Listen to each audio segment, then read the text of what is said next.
Well, hello, Angela. I am so glad to have you on this call today. And I couldn't be happier that you are the first guest on the Family Project podcast. So let us know a little bit how you're doing, how are you feeling today, and a little bit more about you. Wow. Well, I could not be more honored to be here today. I mean, I'm so grateful that that we connected, and I just love what you're doing.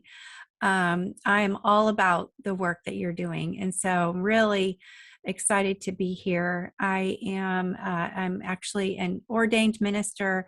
I'm a transformational life coach, a best-selling author, single mom of four, grown adult kids, a grandmother to five grandbabies, and I really help women get soul level clarity about who they are, why they're here, and what they're here to do so that they can step into their highest calling. And that is really my passion, is to work with women who are world changers and really helping them take the message of their heart and turn it into a movement that changes the world. So Oh, so good. So good. And high five to families of four out there. I mean, it takes a crew, and all of you to raise these kiddos. And yes. the fact that, you are single mom of four, that's amazing. And so high four to you. High four to you. Yeah, high four. Yeah. so, so I am just curious, with all of the things that you have done and all of the things that you have achieved in helping these people. And I want to get into that in just a little bit, actually, because I know in the work that you do, there's a lot that comes up in these women that you work with from this period of their time, this 65, 70, meaning the first 18 years of their life. That's how many days are in 18 years, Yes. 6,570. And so, we'll get to that in a little bit. But first, I want to ask you a question. So I want to know where this came from for you. Did you, with leadership and entrepreneurship and helping others, did you grow up with this in your family at all? Did you have parents or mentors that were like this, or did you discover it in your own way along the way? Well, so I grew up in the ministry with my parents. My dad was a pastor, and so our life was all about giving. Mm, Serving others was definitely a lifestyle for us. And so, but interestingly enough, the way that I grew up and the models that I saw with women was that, the man got paid for being in the ministry, and the woman did as much work or more than the man, but she didn't get paid at all. And mhm. so it was literally a life of serving. And so that's what I grew up watching. And that's how I lived my life for the first 25 years.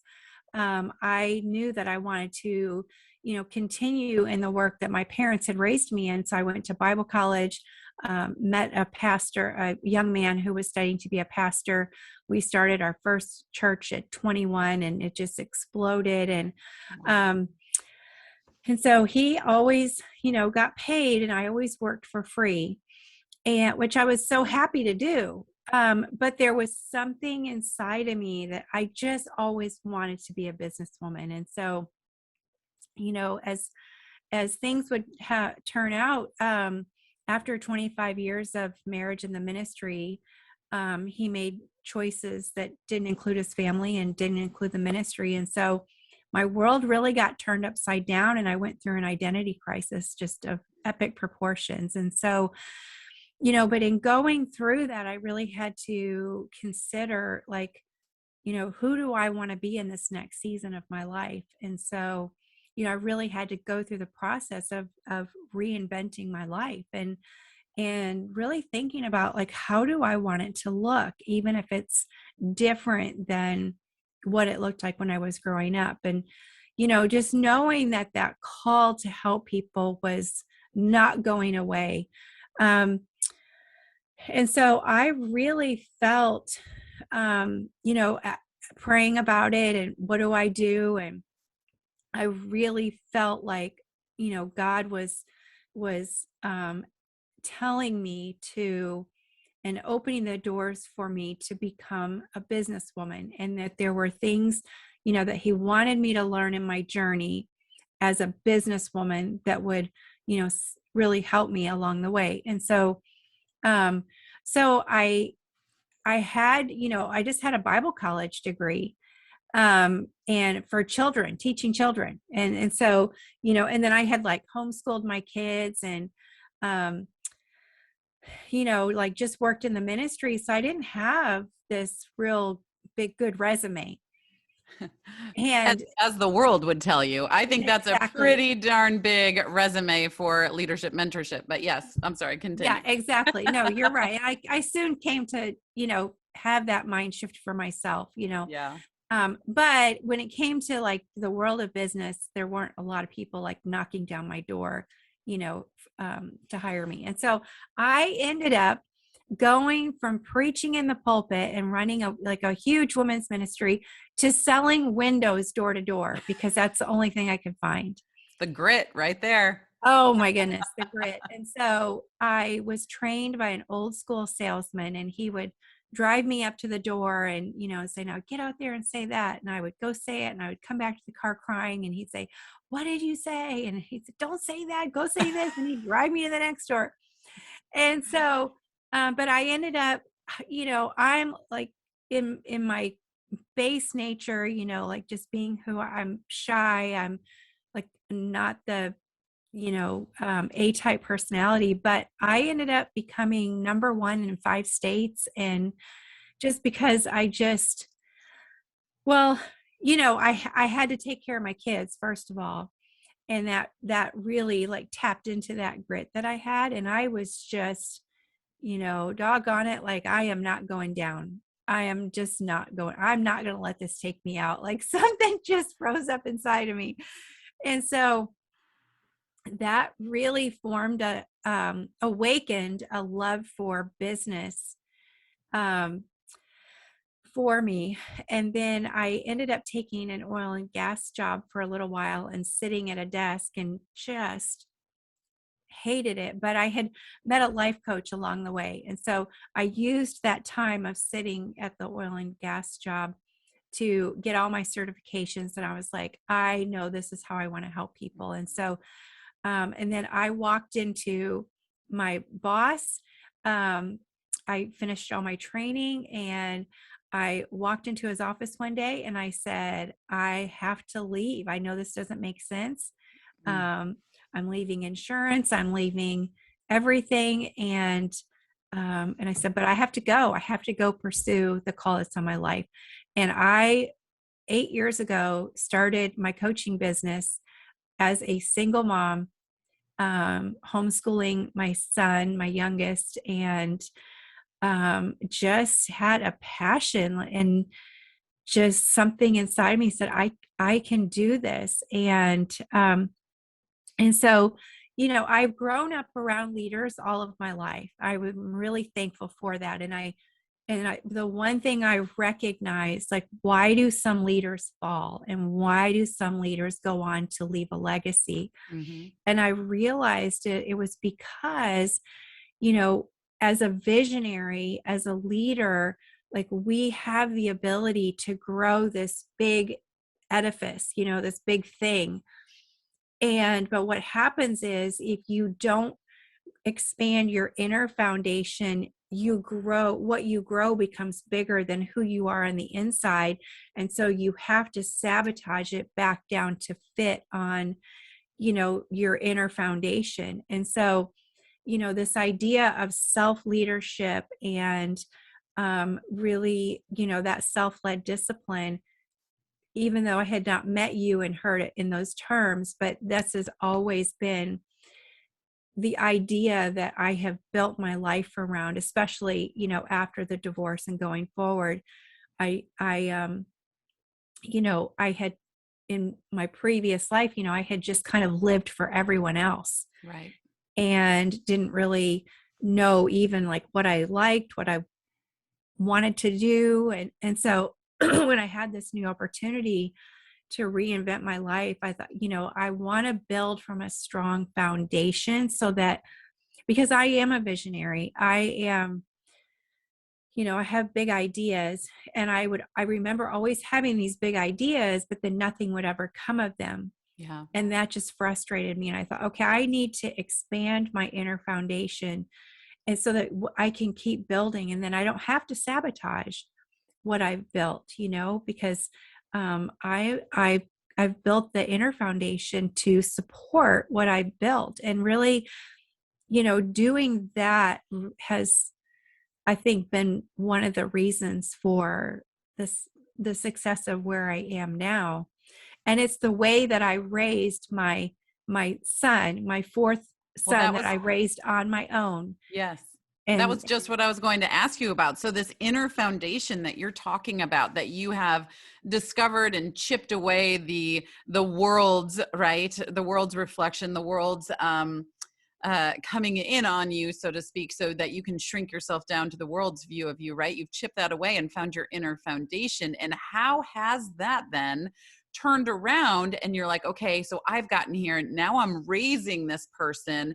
And darn it, if I'm not going to put and instill this inner foundation in them now. So what things changed, and how did you raise that last child that you had at home there? How did you raise them to have that stronger inner foundation? well, being a single mom, for one thing, I realized very quickly that I had to, like, he had to participate. I couldn't do this on my own. And, him,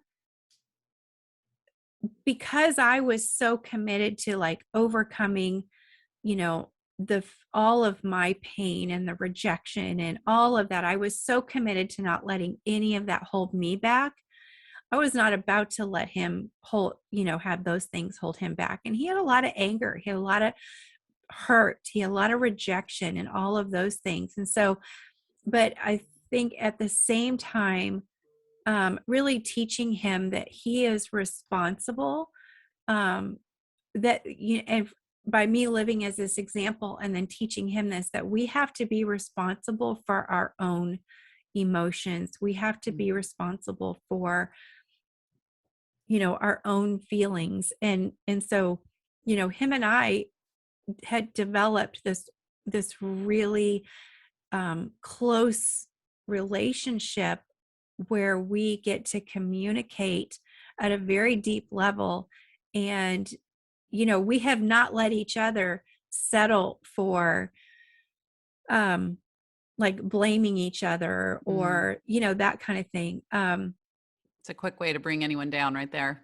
Yeah. And so, but just really having deep conversations about the feelings that are real, and not being offended, not taking things personally, and really exploring, um, looking at everything with curiosity and looking at everything with as feedback. I Hmm. think those have been really key, for both of our journeys together. So in the 6570 family project, I really talk to our listeners and my clients, and I talk to everybody about how what we're doing is we're doing twofold, right? We're building that inner foundation that then they can launch the rest of their lives with. And we are also developing an experience within the 6570 that is positive, that can be looked back on and felt good about, right? Even through the hard, you can still feel so much good through very difficult things you go through, just depending on how those are addressed and supported, right? And I know you speak with so many women that have been through very difficult things, as you have as well. And I know I have my own story and things that I've been through. Um, and it was very interesting this past week. As you know, there's some mutual colleagues that Angela and I have, and we really spent a very deep weekend brainstorming and just mind hacking and getting into how we can take what we love. We all do different things in the world, but we all bring good to the world. Mhm. How we can dive deeper into that, chip away more of that world, right, that you're talking about that has kept us small so that we can expand. And by us expanding, we're expanding others. And when we went around and we spoke on that very first day of things that are holding us back, every single one of us, it was a room, there were 7 of us in there, every single one of us, what was holding us back were things that stemmed, and we're all in our 30s and 40s. All of these women were in our 30s and 40s. Every single one of us, what held us back stemmed from something or many things that had happened within these first 18 years, which is why I know that for me, I focus on this so much. And you get to focus on these women that have been through this, but they want to repair it, chip away the world, and make something bigger despite what has happened before. And Yes. so with you and the work that you do, I'm curious, and I'm sure you see this too, so much of I want to get out there and I want to transform, and I have to transform away from things that have held me back in the past, these core beliefs that have set into me like stone. And I always say, nothing is unchangeable, but it's just much harder once things are right cured in concrete. You have to chip away at them and it takes much longer. So why not make this, make the cement the way that you want to make it in the first place in this 65, 70, training zone that we have with them. So with the work that you do, I'm just curious, is that something that you see on a normal basis, and this transformation and what has to come from this era of these women's lives? Oh, absolutely. So the way I explain it um, is like this, that, we go through something as a child that we have to survive. And it may be something that was traumatic, or it could just be that you have to survive being the middle child or the oldest or the youngest, whatever it is. But what happens is that, you go along and you have to survive something. And so you pick up this survival mindset, and it works for you. It helps you get through whatever you had to get through. And Mm-hmm. and thankfully, like, that's the way our designed is brain. Or, sorry, that's where our brain is designed to work. My brain went backwards for a minute. And so, like, our brain is designed to protect us. And thankfully it does, because it keeps us from walking off a cliff, right? Mm-hmm. And so um so I'm thankful that we have those survival mindsets. But what happens is that once you use that survival mindset, usually what happens is you use it again, and then you use it again, you use it again, and it becomes a habit. And looks like I may have frozen. Oh, yeah. Um, There we go. Oh, okay, there we there go. you go. So those survival mindsets become a habit. Mm. And what happens is you get through whatever you had to survive, and you're ready to start thriving. So it's like you've got these old survival mindsets that become your comfort zone, and these become like your go-tos. And so, you're going along and you've got these survival mindsets that are operating underneath, in your subconscious, even if you don't know that they're there. But then you hit a season of your life where you're like, okay, I'm ready to start thriving. And you start trying to go this way. But those old survival mindsets that have become your comfort zone pull you back. And again, that's why you sabotage yourself. And so really it's just going through a process of identifying what are those survival mindsets that keep me from really stepping into a thriving season of life. And it really is not really hard. It just it takes a simple process of Mm-hmm. identifying them, and then redefining those survival mindsets that are no longer working for you, and then turning them into thriving mindsets. And so the other thing, the way that I describe this, is the way our brain works is like, I don't know if you ever grew up in a neighborhood, but it's like you've got this neighborhood of kids, and it's the last day of school, and they've all got their bikes. And on the other side, there's this green grassy field, and then there's the park. So if they ride their bike over that green grassy field to the park the first day of summer, what happens to the grass? Yeah. it gets a little Like a bent. little munch. Yeah. But then if they ride over that same path every day of the summer, by the end of the summer, they've actually created a groove, a path. Mhm. And that's what happens. The first time you think that survival mindset, it kind of bends the grass, but then you think it over and over and over again. It becomes a path. But the cool thing is that even if you've created this path, there's Oh, all this other greeny field. Like you have so many choices that you could choose. And so it's choosing a new mindset. And the more you stay off of that path, the more oh, the sorry, grass friends. fills There you in. go. So it's Yeah. to I okay. So it's just having a plan to identify what those old survival mindsets are, how to change them into thriving mindsets, and then having a plan to practice that new way of thinking. And that it's been very effective.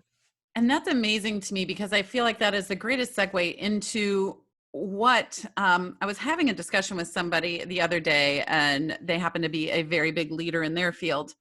And they were saying that, because I do self-led leadership or self-led discipline and leadership and this making a good experience of this foundation of the family. But he said, not everyone, or nor should everyone, be a CEO of a company. And number one, I couldn't agree more. And I said, but let me ask you this. Your employees, right? Your employees that are there, do you want them to have a drive within themselves in order to go and accomplish what they need to, and you're asking them to accomplish? And you said, well, of course. I said, well, that right there takes self-led discipline. So leadership leadership does not always mean you're going to go lead others. In fact, it very first has to mean that you're going to lead yourself. And so talking about this pathway through the grass, so to speak, which I love that, visual. I'm such a visual person. But with that, you want to really work with your kids in order to set up the right path that's always going to take them to where they want to be, right? And so not everyone needs to go out there and be like, okay, I'm going to go conquer the world. Sometimes your kids, yourself, are going to be the people that help the people conquer the world and make it a better place. But even to do that, we need to make sure that within that path that we're making, we're becoming self leaders in that. So I think that is a wonderful analogy just to keep on the path of self Yes. leadership. Yes. Yes. And I think we should all be the CEO of our own lives. If Oh, we yes. are the CEO of our own lives, then and part of that is knowing, who you are, why you're here, and what you're here to do. Mm-hmm. And then that is living with purpose. That is making your mark on the earth. And like I love what you said, that even if you are not the world changer, you made changers. And Right. so, why not help them create those paths are going to, set them up for success from the beginning. So yeah, I love that. Absolutely. So I'm curious with you and what your story and what you've gone through. Can you share a story about your own kiddo or kiddos or grandkiddos, and grandchildren? I always say kiddos, grandchildren, and how they might have exhibited that self-led discipline or that self-leadership within themselves, or helped lead others. Do you have any fun stories to share?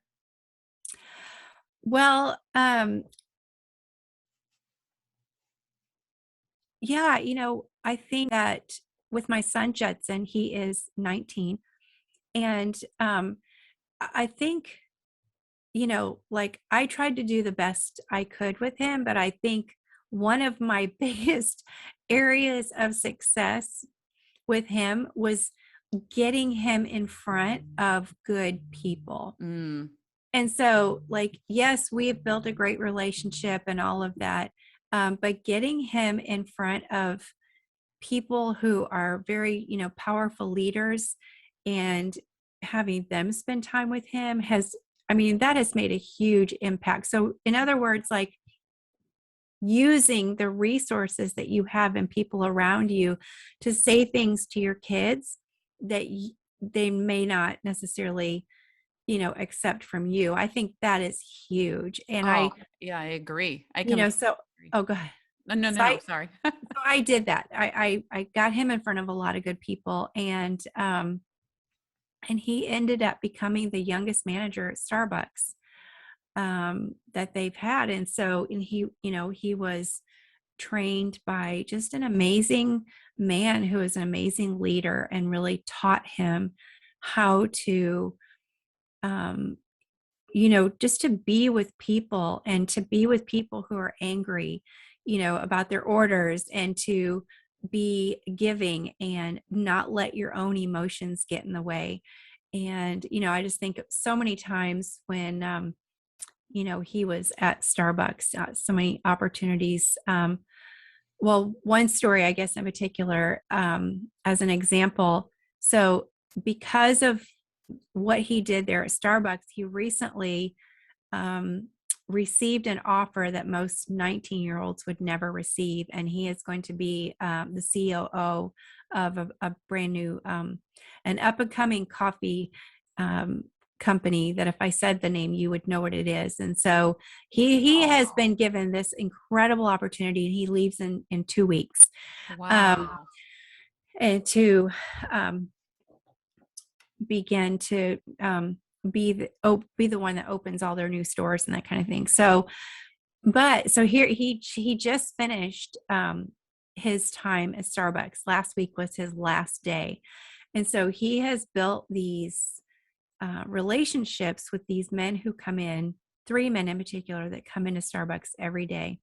So here he is getting ready to leave, and he bought each one of them a $50 Starbucks card, and Oh, went and, spent time with them and gave it to him and said, you've really impacted my life. And so, um, just those little touches that, here he is the one that's leaving, but he spent his money and bought them, a very significant gift and said, you've impacted my life.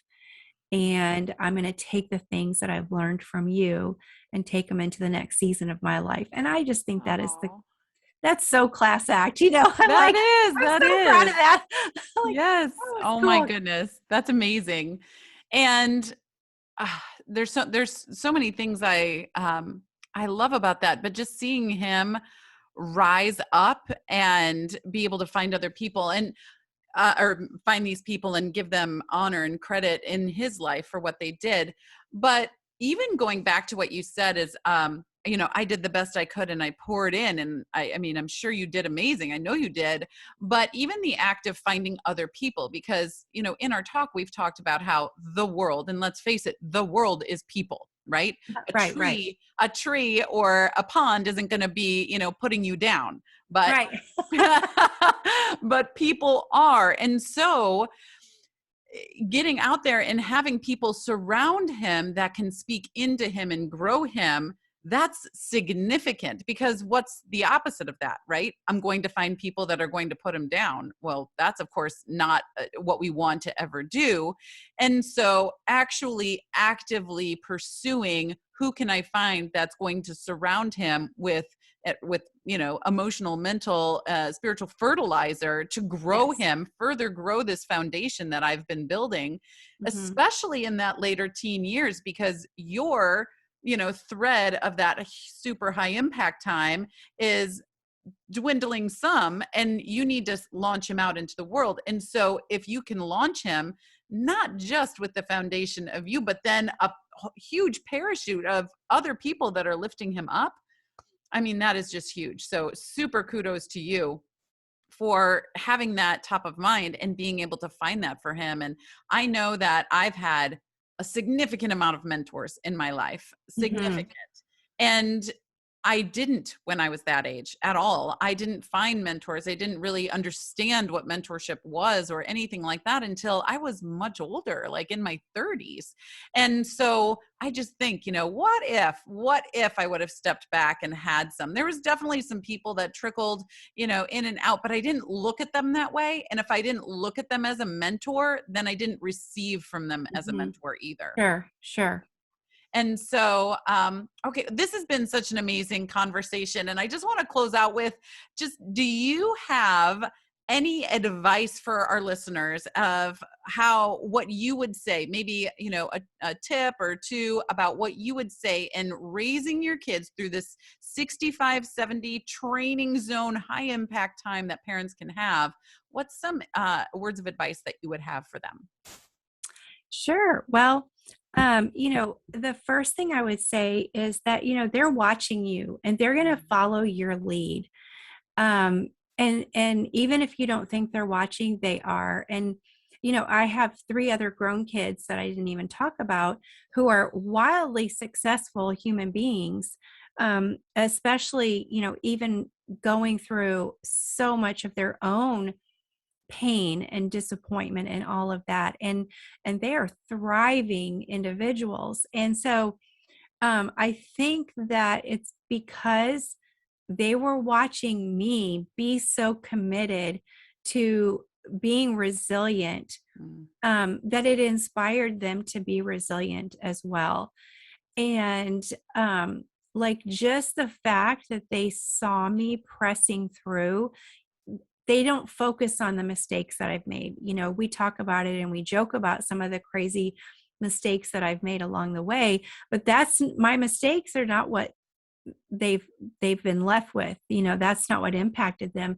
What has impacted them is them watching my commitment to be resilient. And so I guess that is really the biggest key, that I would take away, is that I would like to leave with your listeners. Is to know that your children are watching. And so all of the work that you do on yourself, it's not selfish. It's not just about you. The more you work on yourself, they're going to follow your lead. And as you rise up to be a better human being, they will do the same thing. And as you have better conversations in your head, in your mind, if you think better, then you'll have better conversations with them. And so, really develop yourself. And, like, even the things that you've experienced, the hardships, like, you know,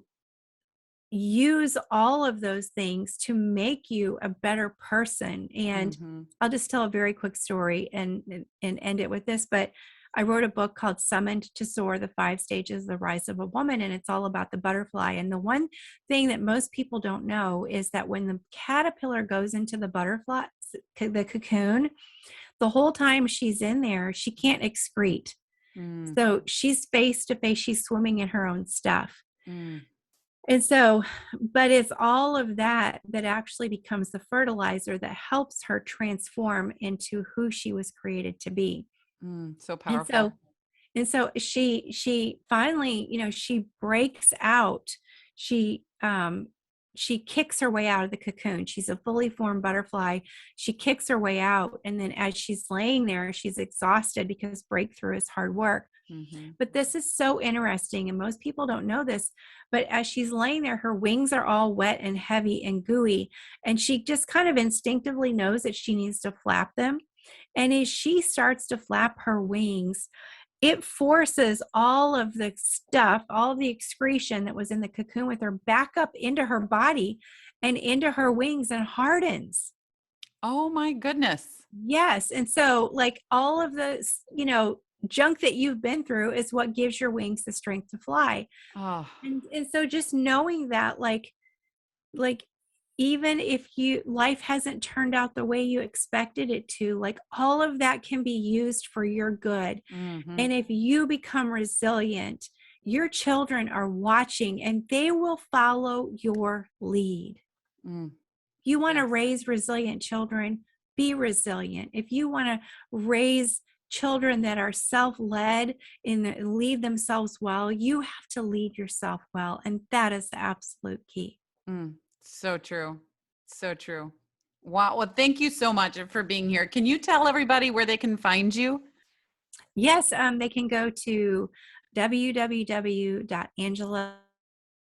Oh, hold on. aja.com. That's GELAAJA.com. Hold on. That's the Just a sec. on Facebook. Hold on. You cut out there. So just go ahead and say that one more time. Sure. So they can find me at www.angelaaja.com. That's Angela, Angela Aja. I am Angela Lynn on Facebook, LYN, Angela LYNN. And then Angela Aja Coaching is my Coach Angela Aja is my Facebook page. So Okay. All right. Well, thank you so much. It was drops of gold, honestly, for our listeners today. And thank you so much for being on here. thank you. It was All right. such a privilege. Oh, bye, Angela.